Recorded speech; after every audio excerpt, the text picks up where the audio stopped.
Hello, in this video I'm gonna show you how to create your Mii for Nintendo Switch.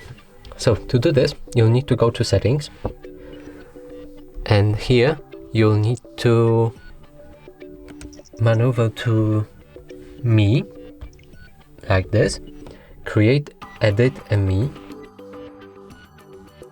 and from here you can create a new Mii.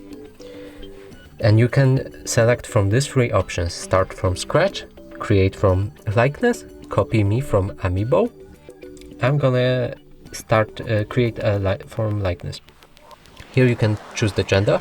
For example, here I'm gonna go with male, and we can select already created avatars like this one, for example. We press next. We can customize it from every option that is visible on the screen right now. So you can change the color, face, eyebrows, nose, facial hair, gender, glasses, hairstyle, eyes, mouth, mole, body, and you can customize its nickname. So I'm gonna add this one and press done, and your Mii is created and added to the list. Thank you for watching. Please consider subscribing to our channel, leave a like and a comment below.